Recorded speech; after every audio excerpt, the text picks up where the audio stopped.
I am that man, your man, the illustrious tour guide, Cole Johnson. On this episode, we're going to touch on NBA matters.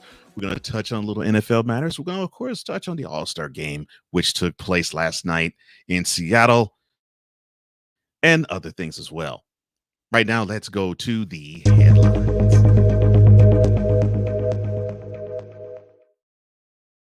And we start in Seattle, where the All-Star game was had, and the night before, the Home Run Derby was had. Now, the Home Run Derby was won by Vladimir Guerrero Jr., who made it history and made it official for the first ever father-son duo to attain the same honor. The All-Star game itself, well, it was a surprise to a degree because we saw the National League win for the first time in 11 years.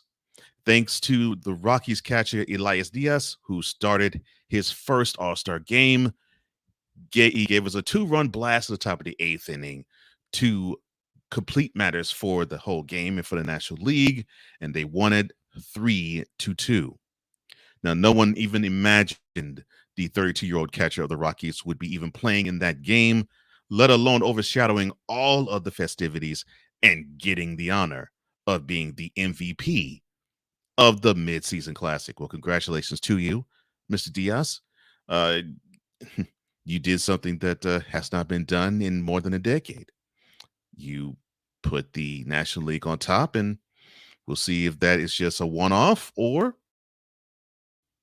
if it's a portend of things to come. Staying in baseball, staying around Seattle and the All-Star game, Cal Ripken Jr. I know you heard of him, but it's been a while since you've heard his name.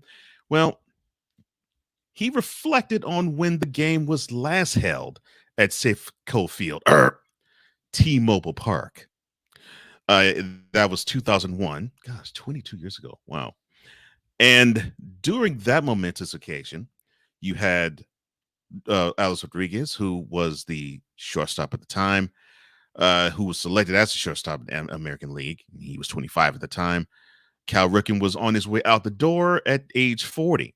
And so Mr. Rodriguez decided, as an act of seniority, since Cal Ripken played a lot of games at shortstop, he decided to have the two switch positions. But Cal didn't seem all that happy then, and he expressed it to Mr. Rodriguez in this fashion. Quote, I was kind of pissed at you, to be honest with you.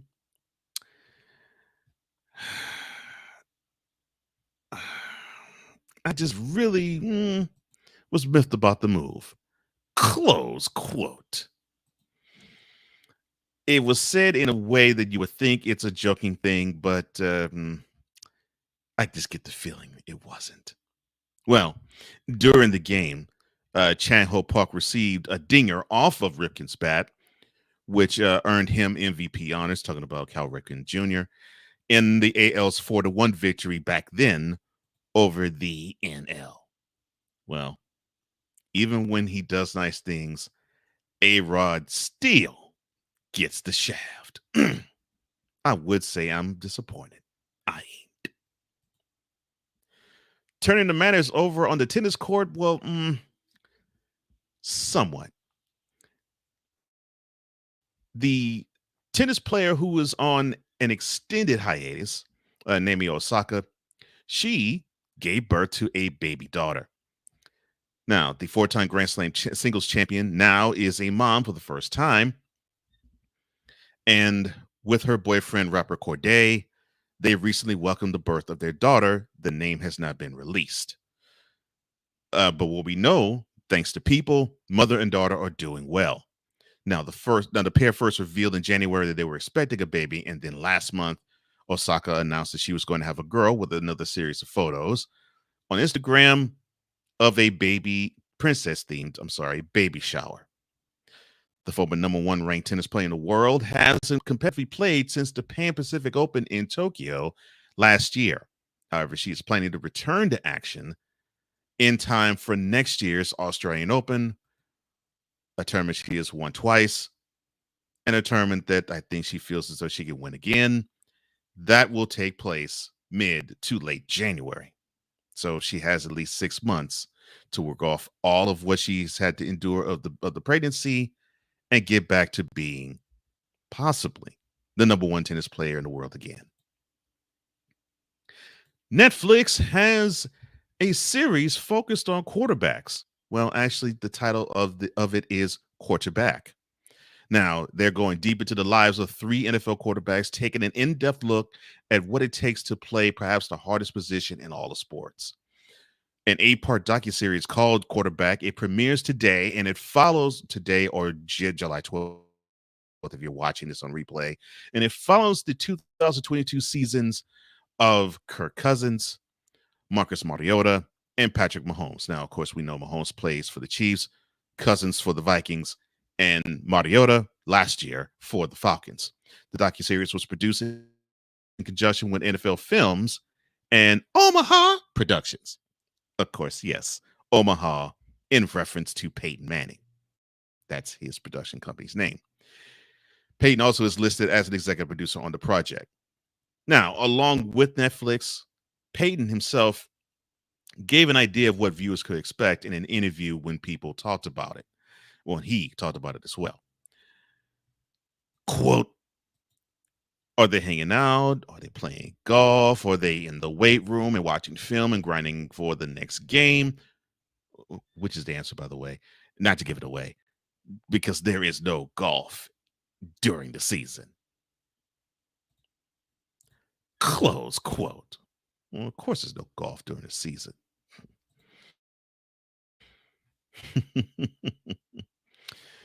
But yes, to see the in-depth look behind the scenes of what Mahomes, Cousins, and Mariota did last year, Netflix Quarterback debuts July 12th, or if you're watching this live, today. To the restaurant, shall we? Hard Rock Cafe and Lionel Messi are teaming up to launch a new chicken sandwich dish. Yes, the Messi Chicken Sandwich is going to make its debut again. They announced this today, or July 12th. Hard Rock International Cafe and soccer star Lionel Messi are teaming up to launch the namesake's menu item. The new Milanese style chicken sandwich is timed to Messi's entrance into Major League Soccer, where he plans to debut with Inter Miami CF.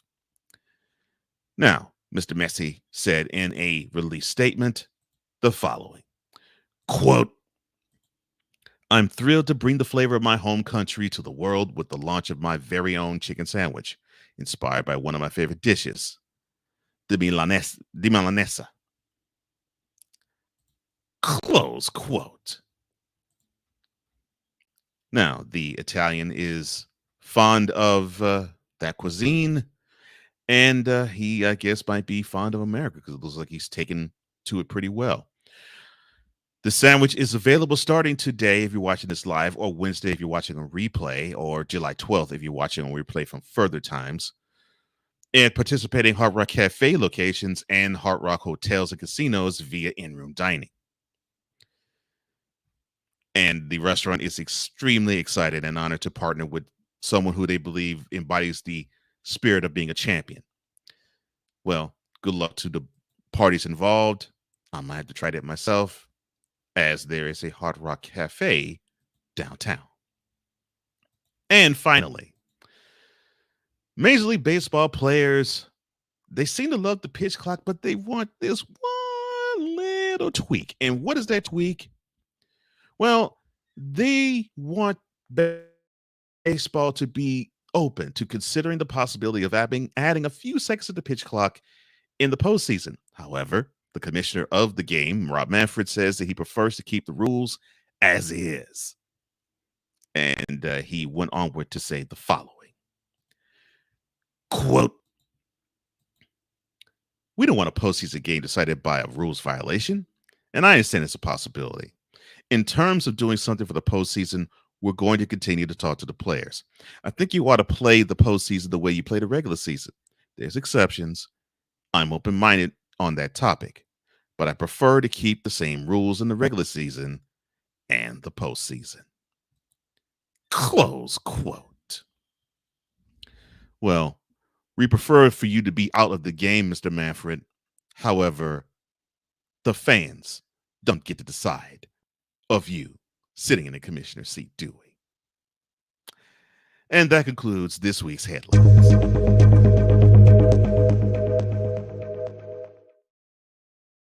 A break. We'll come back. We're going to talk a little bit about Northwestern and their hangups. But before then, we will make a trip to the VIP zone, the first of four. This is Cole Sportz with a Z. I'm Cole Johnson. We'll be right back right after this.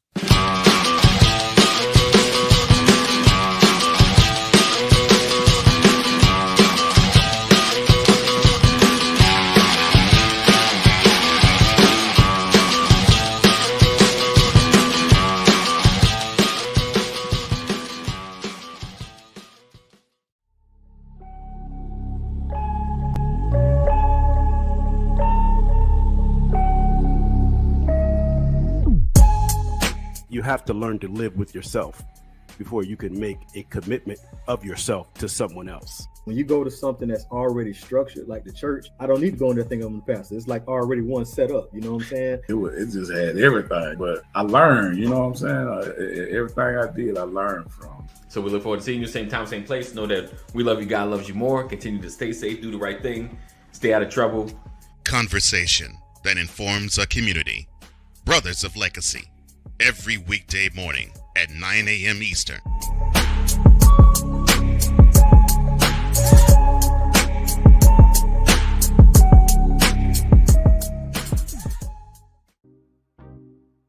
Quinn. Moment of clarity. I haven't watched BET in years. KP. Drake needs to come back with another triple platinum album. E. Digger. And then you have Ray J. Like, I can't stand that River Cricket. The Guru. Okay, the level of crack she's smoking, I don't want it. BS3 Network proudly presents the Knucklehead Chronicles podcast, where from card tips to hot topics to meep of the week, anything goes. Live every Sunday at 2:30 p.m. Central.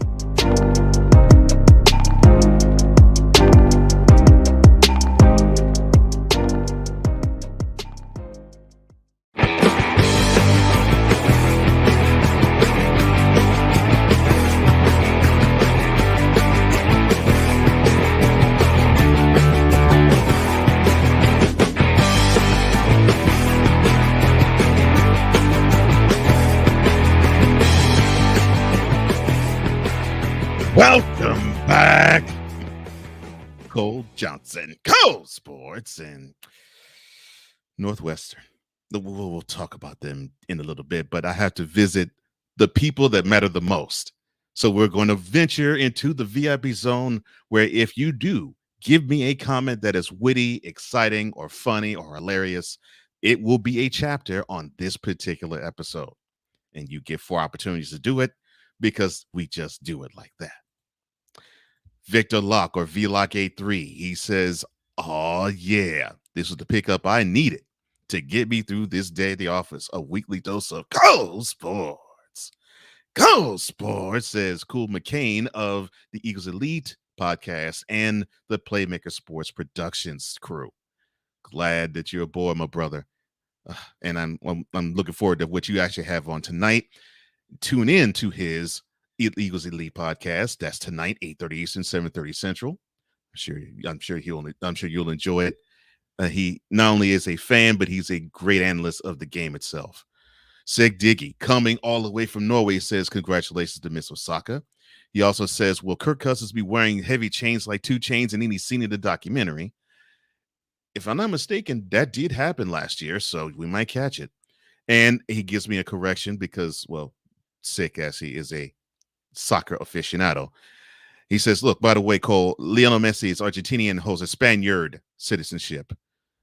The reason I have to make that destination, you can say Spanish, people think Mexican, and they might think Spanish. They might think Spain. So he holds a Spaniard and an Argentinian citizenship as well. He's not Italian. Thank you for that correction, sir. David 3000, he says hello and tune into his network itself. And congratulations on getting to that 1,000 subscriber benchmark. I know that's a huge, huge honor for you, sir. 6 says, look, he's Houston's own. He's bad to the bone. He's packing a lot of soul. It's Cole Sportz with the Z. Thank you, sir. I appreciate that. Proud to be from H-Town, even though I'm not living there now, but I'm still proud to be from it. Proud to represent it, as always. That's the first of 4 visits in the VIP zone. And if you want to be a part of it, all you have to do is go on to the @Cole Sportz YouTube channel when this thing goes live, and you can be one of the throng of the VIPs right there. Now, this would hurt my Snowman in the Morning with Gold Johnson partner, Brian Snow. He's talked about it a couple of times. I really haven't discussed this yet, but I have to now because it's something that is weighing heavy on my heart, and it needs to be said right now. Email Northwestern University. Subject of email: absent-minded jack donkeys. Body of email: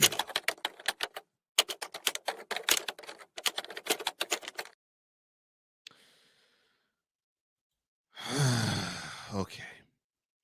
So for those who've been under a rock, there has been an investigation which has been launched in the Northwestern University program that it at first suspended head coach of the football program, Pat Fitzgerald, and about 2 days later, they fired their 17-year tenured coach this past week after former players described a culture of hazing, sometimes sexual in nature, that took place over a number of years. And if I'm not mistaken, they said the earliest occurrence of it was in 2006. But for the second time in a week, Northwestern University's program is coming under scrutiny yet again, as my grandmother would say, about the way student athletes are being treated. Now, I just talked to you about the football program. Now it is the baseball program's turn. Yes, head coach Jim Foster, or manager, because understandably, baseball heads that are in the dugout, they're called managers, not head coaches. Sorry, had to clarify that for some people. Well, the baseball manager of the Northwestern University's men's program, now he is being looked at. Now, according to a report from the Chicago Tribune, and for those who are completely unaware as well, Northwestern is in a northern Chicago suburb called Evanston. So it is nestled close to Lake Michigan, but you're going north of downtown. So the Chicago Tribune wrote a report talking about current and former players, telling the newspaper that it was known to University President Michael Schill and athletic director Derek Gregg that Foster was engaged in bullying and abusive behavior of players before the beginning of last season, and that behavior prompted an investigation by the school's Human Resources Department. Now, the subsequent probe found sufficient evidence that Foster not only bullied players, but he also made inappropriate comments regarding a female staff member and spoke negatively about his staff to other members. Now, according to the report also, Foster cursed out staff and pressured players to return early from injury or discouraged players from seeking treatment. Now, this would be excused, but you pretty much know how the sports world goes. If you do well, they'll look the other way. But if you have a season where you go 10-40 with the 4-20 mark in the Big Ten in your very first season of the program, all eyes are on you, buddy. Well, Jim, it looks like that rough, tough, and tumble type of way that you were managing your team is going to come back to bite you real hard. So after this past season, more than a dozen players entered the transfer portal, and at least half of those players leaving, and others met personally with athletic department leaders or wrote emails to express their dissatisfaction with Foster. One of those people who wrote emails was Glenn Geffner, a sports broadcaster. Now, Geffner went on to actually explain it like this, quote, "The season was a disaster in every way, and the fallout was even worse. The number of young men entering the transfer portal because of Jim Foster is simultaneously frightening, embarrassing, and sad. This is unprecedented in the history of our university. Northwestern has let these student athletes down." Close quote. Well, Mr. Geffner, who is a Northwestern graduate, that is incomplete, because in the history of your university, this is unprecedented because Northwestern has let these student athletes down again. I guess seeing Pat Fitzgerald the way he was, and I think his excuse, I won't say excuse, but I think his rationale would probably be negligence more than possibly straight up abuse in Jim Foster's case. You have to take these things seriously, because if you don't, it will get worse and worse and worse. It will snowball, it will roll downhill, and all of a sudden you'll be smacked with this unsavory aspect of your school having to fend off scandals.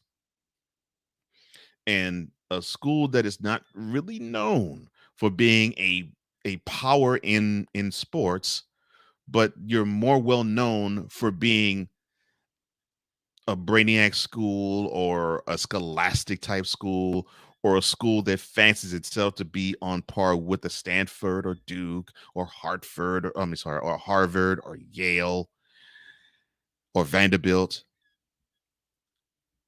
This is something that is new in scope and new in territory, because normally you don't see programs like this undergo this type of scrutiny. The only other time I could think of that a school like Northwestern went going through this type of unsavory type of attention would be like a few years back with the lacrosse team in Duke. But it turned out that was all a farce and a lie. And it was unfortunate that those young men were raked under the coals in that community, and it turned out that they were upstanding citizens. Here, it looks like you have an issue where you have a program that went through the paces of what you normally do at school, and either they fan the flames of it in Foster's case, or he turned a blind eye to it in Fitzgerald's case, because he, in his stead, felt you don't really need to unionize, you don't really need to click up, you don't really need to band together. That's what we're here to do. We are your protectors. We are your guidon. We know what's best for you. You don't need to have that protection anywhere else, because the buck stops here. Well, it looks like the buck has to stop somewhere else, because you all have done a horrible and horrendous and a piss poor job of stopping it yourselves. And not only is the hazing bad, but the nature of the hazing is bad, because there is a racial overtone to the hazing. And no, not just black either, brown as well. So you would think, in an institution that is nestled in the city that is prone to be diverse in nature, the hazing for possible reasons of this doesn't make that university, which is supposedly considered high in scholastic fare and in high in intellectual standing. And actually, it has a good journalism program, from what I understand. And if you don't believe me, Mike Greenberg, Rachel Nichols, and Britt Musburger are graduates of the school. Then you have to really hone down, and you have to think long and hard about how you are inviting this type of danger into your program. You don't need it. You really don't want it.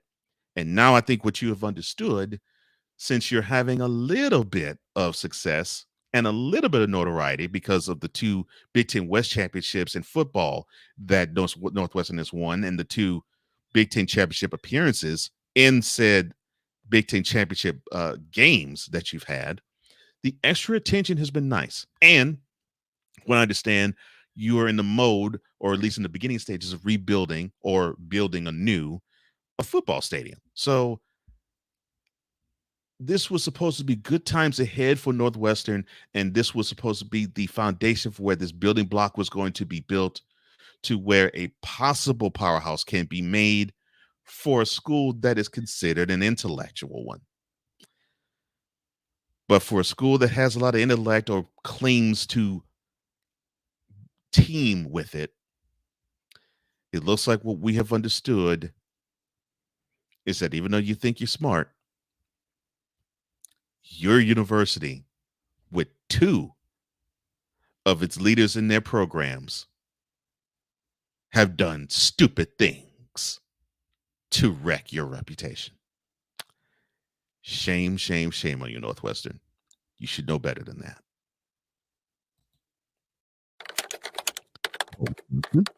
Cole Sportz. What?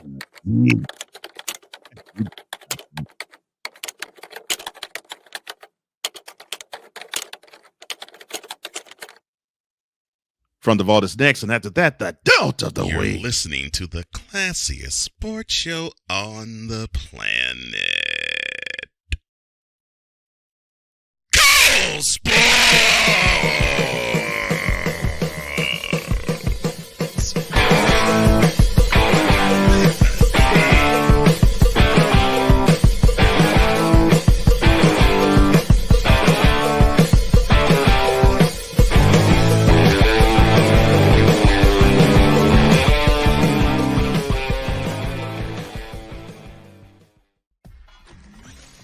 From the vault, a look back at a key moment in sports history.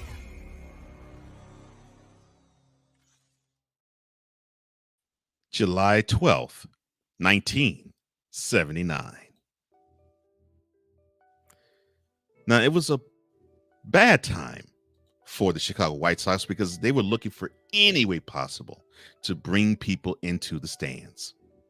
Their horrendous team was hosting the Detroit Tigers in a doubleheader. And the reason why a doubleheader was necessary, there was a game that was rained out earlier that year, and they rescheduled that game as part of a two-night doubleheader on the 12th of July. The owner of the White Sox, Bill Veeck, and his son, appointed promotions director Mike Veeck, bounced ideas about what the low attendance season fans would want to see, and they decided disco night would be the case. So 2 years prior, they hosted this anti-disco promotion, and it struck interest. Partnering with a local DJ at the time at WLUP, Disco Demolition Night was set, and it was promoted far and wide across the state, promoting fans that anyone who bought a disco record to the ballpark would be admitted for only 98 cents to watch the albums get blown up in between the doubleheader. And after weeks of promotion, the baseball team, the DJ, and the radio station weren't prepared for what happened the night on that field, because the doubleheader ended up selling out. 50,000 fans packed Comiskey Park, leaving 20,000 disco hating fans outside the ballpark who later stampeded the entrance. So after the first game, boxes of disco records were overflowing, rolled out into center field, and then the demolition took place. Now, the event took a turn for the worse as between 5,000 and 7,000 fans rushed onto the field, inciting a mass riot. Some climbed the giant foul poles, the batting cage was destroyed, bases were stolen, and a huge bonfire raged on the field. Chicago police arrived on site with riot gear, dispersing the unruly fans and arresting 39 people for disorderly conduct.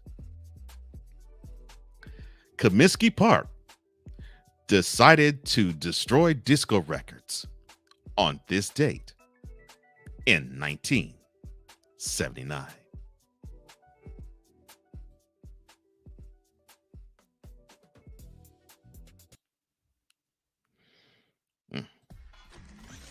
From the vault, brought to you by Cole Sportz. This is a journey into crime. A podcast journey that tells the stories of those long forgotten or those easy to remember. We go on a journey that reveals mystery, intrigue, and offers more twists and turns than a country highway. We have looked over cases, we've combed over evidence and testimony, yet we still are left with no answers. Sometimes, in order to get a deeper understanding of something, you must return to view. Now available for download for subscribers only. Each episode premieres only on the USA Today Network. Join now for just $1 to receive premium content like Return to View.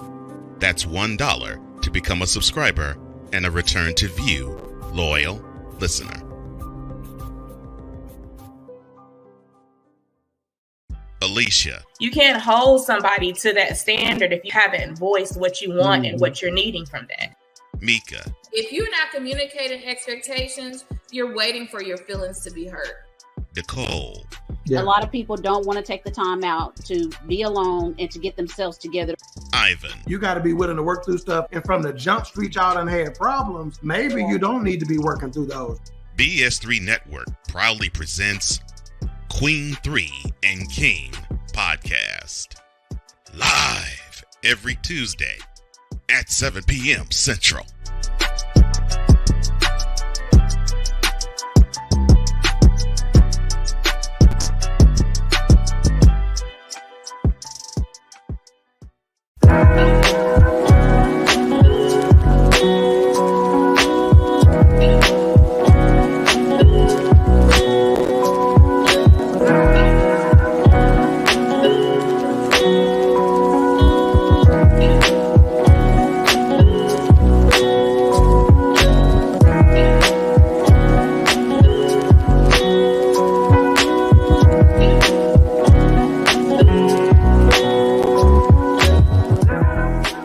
Welcome back to Cole Sportz. Cole Johnson here. And back we go to the VIP zone, the most important aspect of this show, because the VIPs are what and who matter. Ryan McCarthy of the No Credentials Will Cry at fame, he says, it's Cole Sportz with a Z, with apologies to West Indies. Six says, what's good? V Lock 83, Cool McCain, Ron McCarthy, and David 3000. Cool says, the mad scientist. Thank you, sir. I appreciate that. And Victor passed along those greetings as well. Sick asks, now, as I had asked during Snowman in the Morning with Cole Johnson, only Coach Fitzgerald was reprimanded by Northwestern University. No one else was taken to task for their alleged misdeeds. Well, not only reprimanded, Fitzgerald got fired. Now, they're slow, and that's the problem. They're slow to drop the hammer on others, but they figured since the heat was really hot under Pat Fitzgerald's feet, I think Northwestern wanted to sort of nip that in the bud before they went on further in their investigation, because I think it's still ongoing. Victor says, look, Sick, that's a good question. Other heads should roll, and of course, I just mentioned, to me, I think Foster's head should roll, and it should have rolled a lot faster than Fitzgerald's. And I think their only reason was Pat was the head of the table and he needs to be on top of everything. Yeah. Yeah. To me, Pat Fitzgerald was now the face of Northwestern University athletics.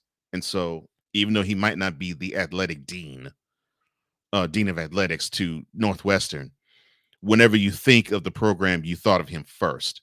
So normally you will probably chop off the head to hopefully tamp down the onslaught of either bad press or bad pub. Six says, I would ask the same regarding Coach Foster. Will there be any investigation of the coaching staff, which I think it will be now, or current or former players? Will the athletic director's office be investigated for that matter? They should be. Sick. They should be. Victor asks, was there proof of the hazing being done, or is it still hearsay? I'm legitimately asking because I may have missed it. Well, the reason why Fitzgerald actually got fired was because it was a report that happened the day before he got fired, or at least the morning that he got fired, that there were I think it was over a dozen former players that stepped up and actually went to the school and said, yeah, this happened on Fitzgerald's watch, and he turned a blind eye to it. And then they decided to make this a racial thing, not the school, but the people who have come forward. They decided to put a racial element to it.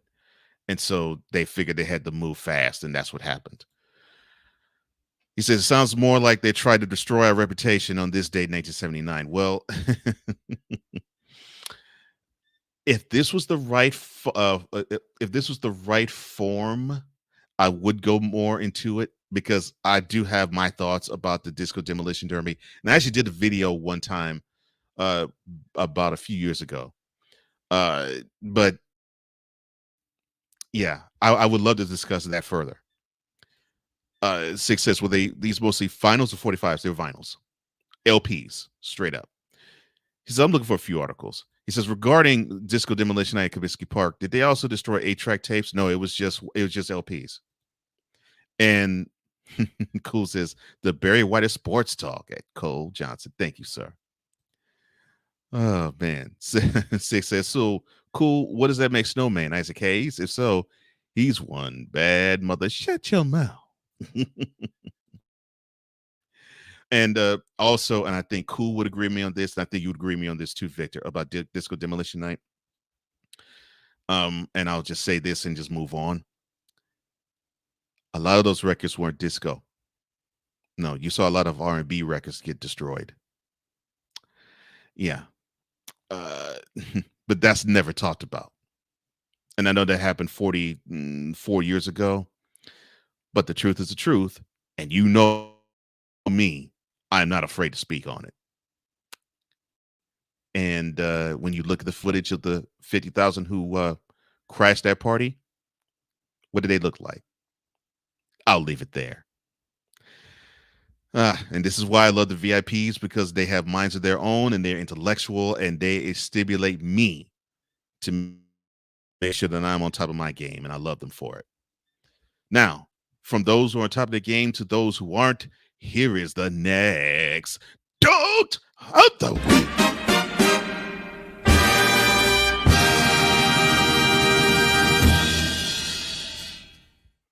Dote of the Week is sponsored by nobody. The winner of this episode's Dote of the Week is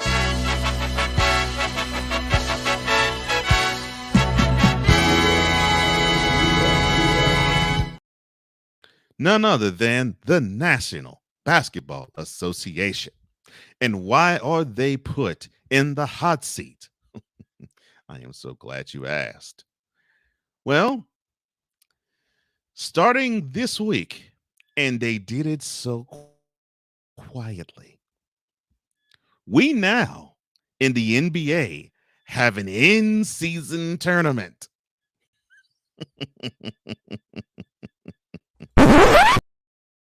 We now in the NBA have an in-season tournament. I said we now have an in-season tournament.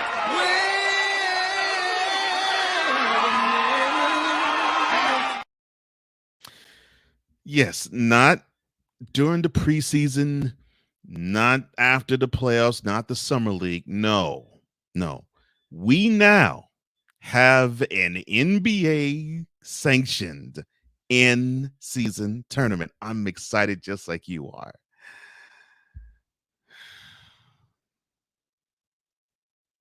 I just can't believe this crap. I really can't. No!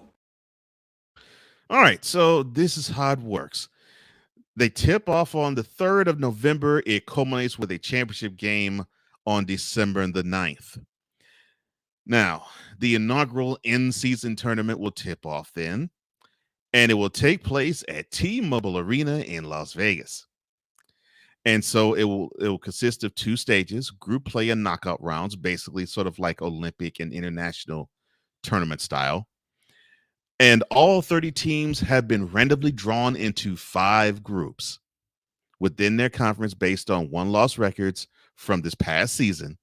And beginning in November and going through just a little after Thanksgiving, each team will play 4 designated group play games on tournament nights. 1 game against each opponent in this group, with 2 games at home and 2 games on the road. And then we get to the knockout rounds, where 8 teams will advance there. And the team with the best standing in group play games in each of the 6 groups and 2 wild cards will be the teams that will advance. The knockout rounds will be single elimination games in the quarterfinals, played on the 4th and the 5th of December, and the semifinals a championship. Then the qualifying teams will compete for a prize pool and the new in-season tournament trophy, the NBA Cup. This whole thing stinks to high heaven. All 67 games across both stages of the in-season tournament will count toward the regular season standings, except for the championship game. And each team will continue to play 82 regular season games next year, including those games which are a part of the group play and the knockout rounds. 14 group play games, 2 games on each tournament night, and all 7 knockout round games will be televised nationally. The game and broadcast schedule for the in-season tournament will be announced next month. Now, I only have one question to ask. You've got to be joking me. No. That's not the question I have to ask. No, I think Teddy can ask this question better. You for real? Why do we need an in-season tournament? I'm not asking what's the purpose for it, because I already know the answer to that. The answer to that question is you want to find a way to dip into and carve your way into how you can make money and get interest for yourself in the NBA realm that I won't say supersedes, but can compete along the lines of, well, see, the World Series would be just about wrapped up around early November, but you want to compete against the NFL. And the thing is, you have played this game since 1947. You already know now, ever since I would say maybe late 80s, that the NFL is the biggest game in town when it comes to the autumn. You know this. When we have our first kickoff, the first Thursday now in September, US focuses their attention sports-wise towards the NFL and a little bit toward college football too. It is a football nation, period. You know this, but you want to carve your way into the pie. Come on! I don't care. I don't care what you're trying to do. You can have as many Game 7.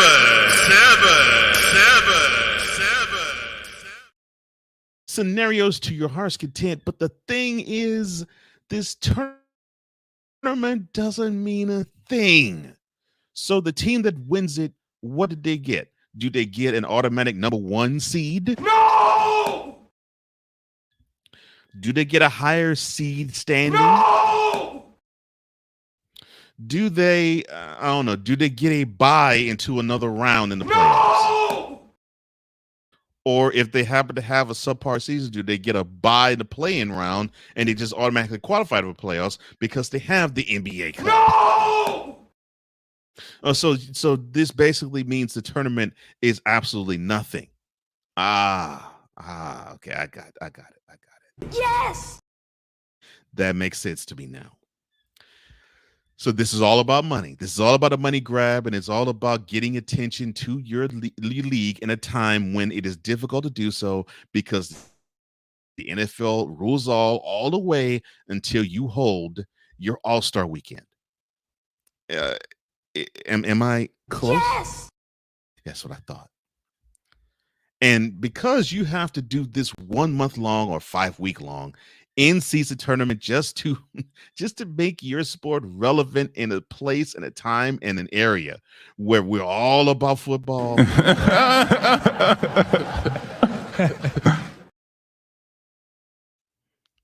Come on, man. Really? I would have put Adam Silver on this, but no. I fought him. I fought all the owners. I fought the players. I fought the players that represent them in the Players Association. And I fought the television. I fought the television partners, which would be ESPN, Disney, and TNT, for actually co-signing this mess. An in-season tournament. Well, you already know what that draws. That draws one big, ugly, fat.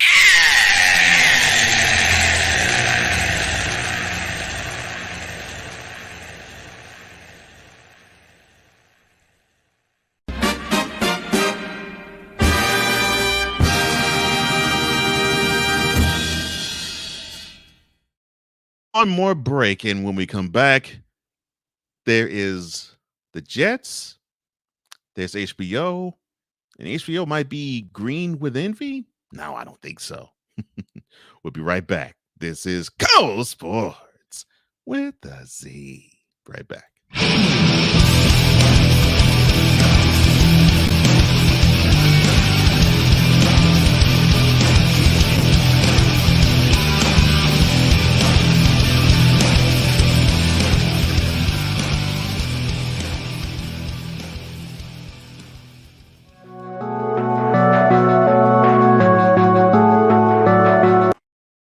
I want to do a TED Talk, but I don't have anything to talk about yet. I'm getting there. Life is for the living. We're not here that long. You can learn anything you want to learn without any money spent. What do I really enjoy? What do I really want out of life?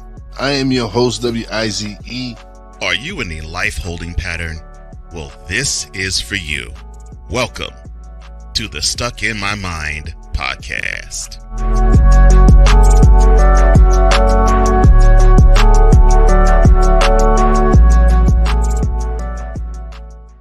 This is a BS3 Network presentation. I want to show that attainability. I want to show the accessibility of this kind of lifestyle. From social media to having conversations with friends and family, you always have to put on face and say face. What brings a smile to my face is the one person that totally believes in me, and that's my beautiful wife, Jody. I just had to stop because I didn't value myself. I didn't love myself. And it's like, I have to learn to love myself. Changing the world one conversation at a time. This is Revelations.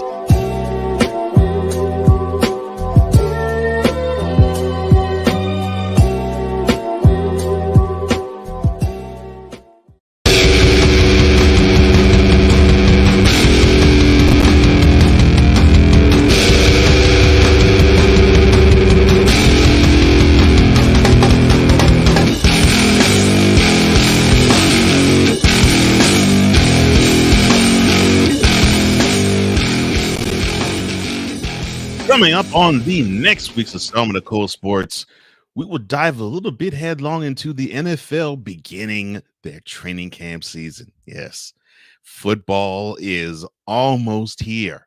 And I know the regular season is exactly 2 months from now, but still it is exciting to know that the best sport that God ever created is coming back. And we're getting into that part of the season. And of course, we'll talk a little bit more about the MLB, a little bit about the NBA, because I know we'll have something to say about it, and maybe some things from other parts of the sports world as well. But that's for next week. But for this week, we still have some more business to take care of, such as the VIP zone, and I will start with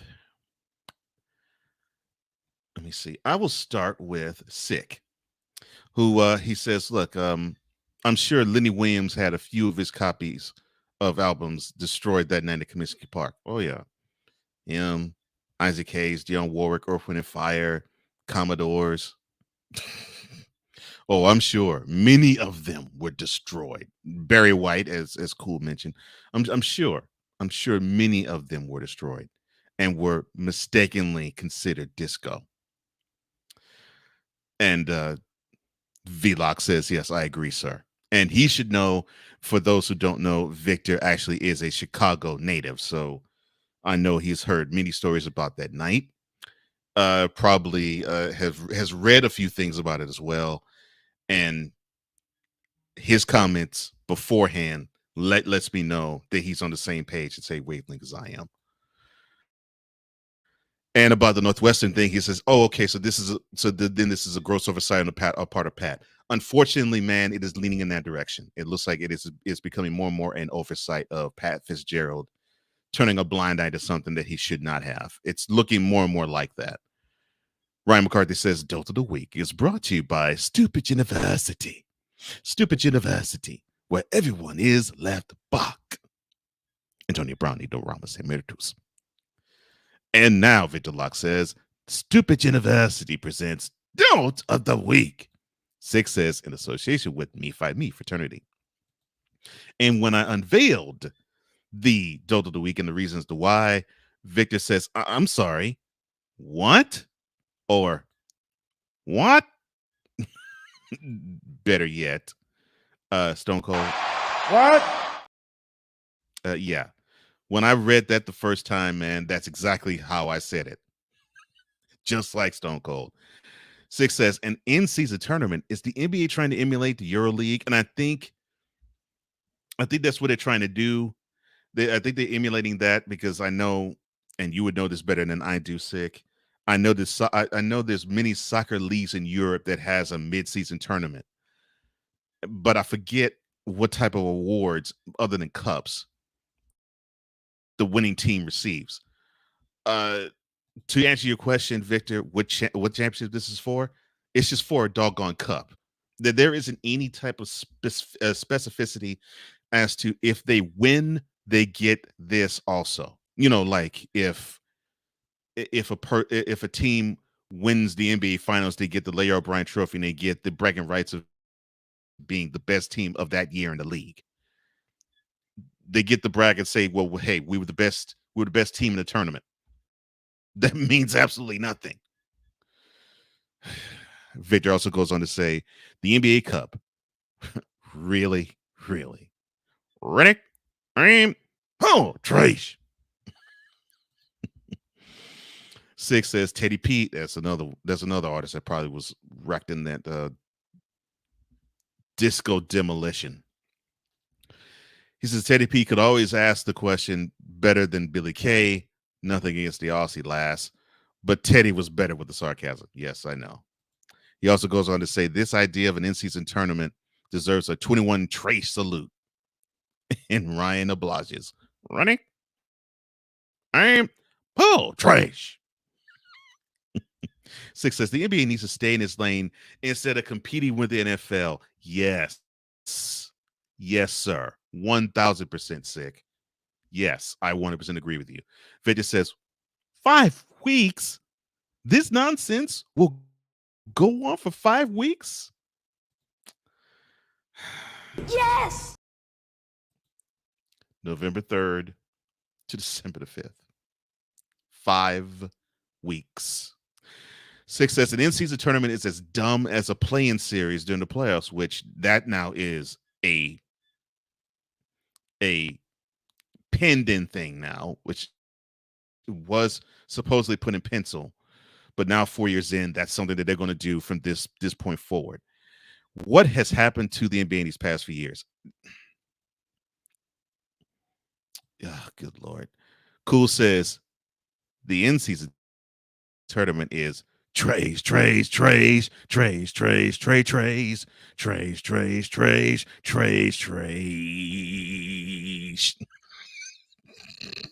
One under Cool. Six says Victor. How many players would be risking injuries in this in-season tournament? Exactly. Ryan says, what do you want to bet that what do you want to bet that the NBA Cup is going to be such a flop in the league that the league will want out? But Disney and Turner will say, "Nuh-uh, you signed a contract," and it'll go on for 5 seasons. That's exactly what's going to happen, Ryan. That's the exact scenario that's going to happen. Because I guarantee you're going to have players that's going to complain, we got to fight hard for this. We might as well just have the regular season as is. But you have the media that's going to be like, you're in bed with us too, buddy. You're going to have to get us this. Oh, you're going to come up on all of this tournament, these 5 weeks, because this is our Thanksgiving coverage. Stupid. Victor Locke says, in reference to the NBA Cup, to quote Ken Harrelson, you gotta be bleeping me. Mm-hmm. He also says, Stephen A. No. No, no, no. No, no, no, no, no. No, no, no, no, no, no, no, no, no. And that's exactly what I think about the NBA in-season tournament. I could not express it better than that. Well, from the ridiculous to, a person that I find ridiculous, but a team that I actually am happy for because I think they deserve to have this type of attention being brought upon them. To the New York Jets, I have to go. Yeah.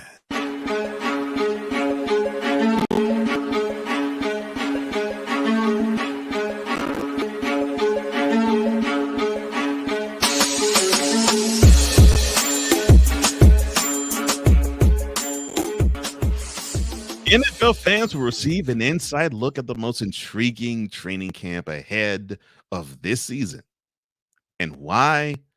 Because the New York Jets have been chosen again to be this year's team to be featured on HBO's Hard Knocks. The person who was granted anonymity because the news was not official yet said that HBO had no comment as well. No premiere date or viewing schedule has been set. Now, I would probably venture to say that the person who triggered HBO to want to tippy toe into the direction of the Kelly Green and White, or now Kelly/Forest Green and White and Black, was one Aaron Rodgers. Yes, the man that I have said on air on this show, on Snowman in the Morning with Cole Johnson, on No Credentials Required, and on other broadcasts that is within a microphone and earshot of me, as basically being nothing more than an ayahuasca sipping, toe picking, goodness gracious, darkness retreating space cadet. I have to admit, this is actually a good thing. The fact that he is bringing this type of attention to a team that is on the come up, because they got a lot of really good pieces, a lot of good young pieces surrounding them. So that offseason trade they made for Aaron Rodgers, I think is going to bring good attention to the team. And I think we're going to be paying attention to this team, for the exception of people like Ryan McCarthy, who is a fan of the team. I think it's going to bring attention to the team probably earlier than they would have if they were to naturally progress to contender status. So they were selected from a group that, abiding by traditional Hard Knock rule selections, it included the Bears, who, of course, they have Justin Fields, and they're trying to make a way in the who really wants it NFC North. The New Orleans Saints, who, well, they're dealing with life without Sean Payton and Drew Brees, and life with Jameis Winston. And now they have Derek Carr at QB there. And the Washington Commanders. And they're, of course, dealing with lame duck head coach Ron Rivera. Yes, I am saying it. He is a lame duck head coach, because you do not broadcast someone like Eric Bieniemy to be not just the offensive coordinator, but the assistant head coach. You don't publicly do that. That means Rivera's seat is blazing. So you have that as drama, and you also have as drama. We don't quite know exactly where they're going to go at quarterback, and you have probably the best piece of the Commanders, Chase Young, licking wounds from an injury or injuries that has taken him 2 years to recover from. So you have those ideals of teams. The Jets won over all of them, in my opinion, solely because of Aaron Rodgers, and a team that is young but has a really good amount of pieces that we would want to follow after August. The Lions were the team last year, and that's exactly what happened with them. We all grew to love the Lions because we loved Dan Campbell, who was the head coach of the team, and we got a chance to learn the different players and how they were being coached up, and how Campbell was breathing encouragement into the team all the time, and it paid off. They ended up having a winning record, and unfortunately, they didn't make the playoffs. But hey, they knocked the Packers out of playoff contention on the last game of the season in 2022. HBO has also aired in-season versions of Hard Knocks. Last year, it was the crumbling Arizona Cardinals. Now, again, I'm happy for the Jets. I think this is good for them because I think the head coach, Robert Saleh, I think he wanted to have the team together a greater sense of urgency. And if this can do it, I think this would be the magic elixir that would be the precipice of a good boost for the Jets. Because I will say this. Yes, in my hatred, I won't say hatred, but in my disdain for all things Aaron Rodgers, because I do think he's a glory hound. The best part about this thing for the Jets is you have Sauce Gardner, you have Garrett Wilson, you have Breece Hall, and I could think of many others, but unfortunately, my mind's running a blank. But you have those players that are still young, they're still thriving, they're still getting their NFL feet under them, and they're still learning what it takes to be a pro, and what it takes to be a pro that's about being about business every single week of the year. And so you have a coach that has touched the Super Bowl in Salah. And the head coach, you have a quarterback that's won a Super Bowl in Rodgers. And so you have that experience in the room. And you have, I think, youth that are willing to sop up that experience. And I'm not saying that this will propel the Jets to the AFC East title. I'm not there yet for them. I am here, though. I think they can make a playoff push, and I think they could vault themselves to the head of the wildcard class in getting there. I do believe that. I also believe they can push the Bills. I mean, hey, they did split with the Bills last year. So if they actually split with the Bills last year and they had Zach Wilson at quarterback, they should easily split with them with Aaron Rodgers there. And of course, they get that test already because the Bills come to the Meadowlands the night of September 11th, the very last game of week 1 of this year's NFL slate in the regular season. They can make things difficult for the Bills, for the Dolphins. I won't even say the Patriots. It's the only thing with the Patriots with them is they just got to win a game against them because they haven't won against them since 2015. So they have to notch a W. They have to notch a W because if they get 2 more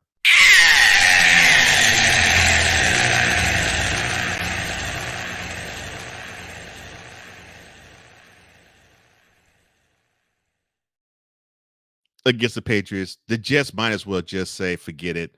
The postseason doesn't mean a thing. Because if the team that is as stacked as they are can't get 1 W off of the Patriots, who to me is the worst team in that division. And no, I'm not speaking ill about the Patriots. I'm just saying that I believe the Jets, the Dolphins, and the Bills are simply better. If the Jets can't get a win against this year's Patriots, something's wrong with that team. Seriously. Because they have the ability to compete with the Chiefs, the Bills, and the Bengals. I'm not saying they have the ability to beat them, but they have the ability to compete with them. And they probably could pull off a victory or two against them.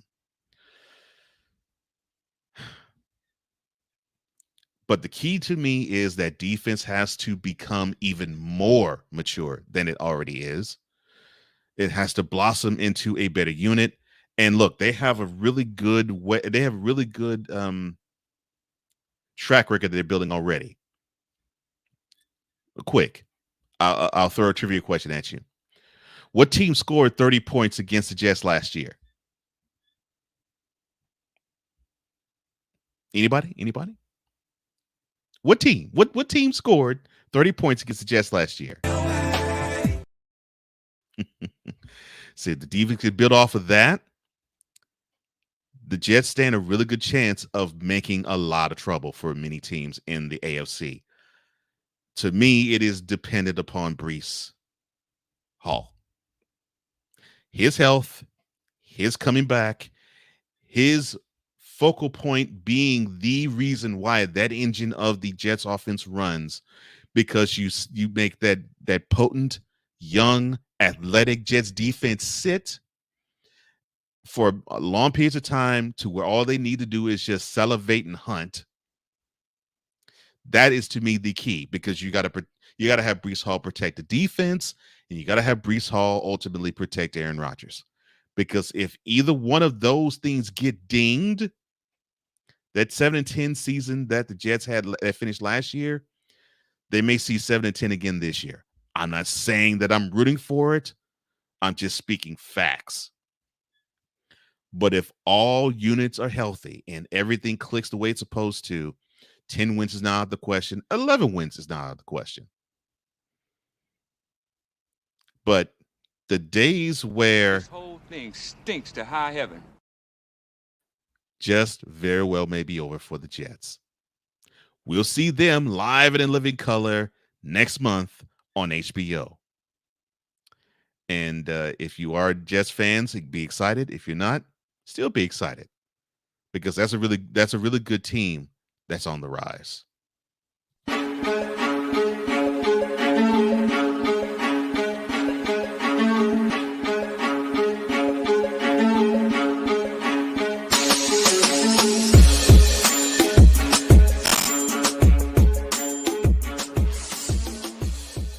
All right, one more time to the VIP zone before we call it a night or a day. Sig D, he says, Euro basketball is the basketball equivalent to the UEFA Champions League in European soccer. It runs parallel with both the regular season and in-league tournaments of each European league. Jesus, seriously.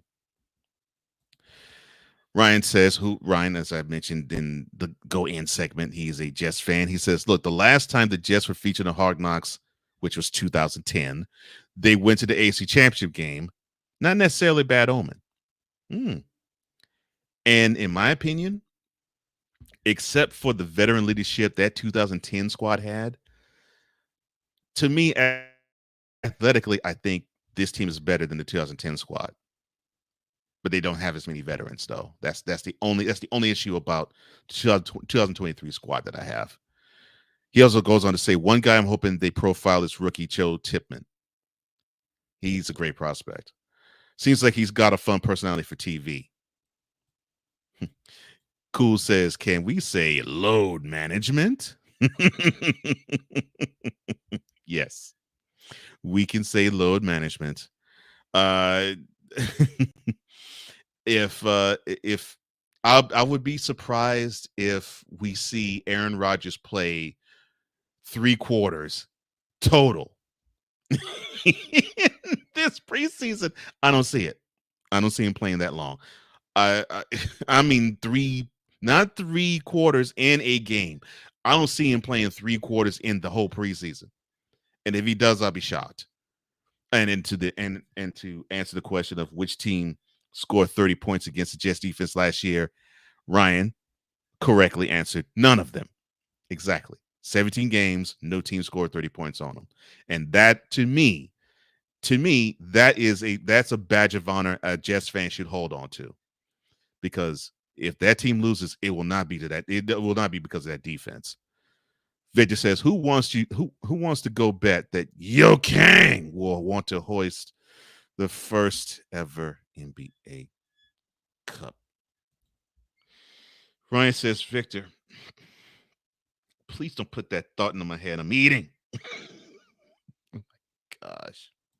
In fact, I just don't have that linger right there. It's going to sit for the rest of the program. Oh my gosh. I'm ill now. Oh, Lord, I'm ill. And unfortunately, you're right. Goodness gracious. If you feel led to donate to this program, all you have to do is go to cash.app/$host Cole Johnson.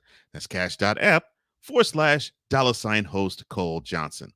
And if you're watching this live, go to @Snowman Multimedia on YouTube, and you can see the Brian Snow Show, where he will also go more in depth into the Northwestern hazing scandal. He'll touch a little bit also on the MLB All-Star Game as well, and he'll touch on what he thinks about Aaron Rodgers. But good Lord, LeBron James wanting to hoist the first ever NBA Cup. I'm now ill. But that's all the time I have for this episode. I'm glad you enjoyed it. Thank you, VIP Room. Thank you for those who are listening and for those who are watching. And to everybody, I am Cole Johnson. And this is...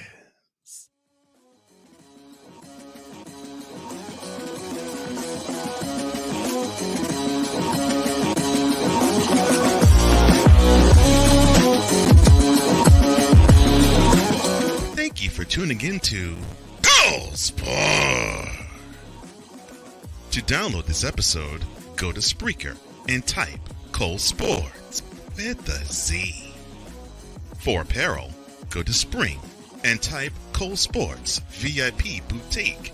That's with a Z. To reach Cole Johnson, go to flowcode.com/page/host Cole Johnson. This has been a Comey Media Incorporated presentation.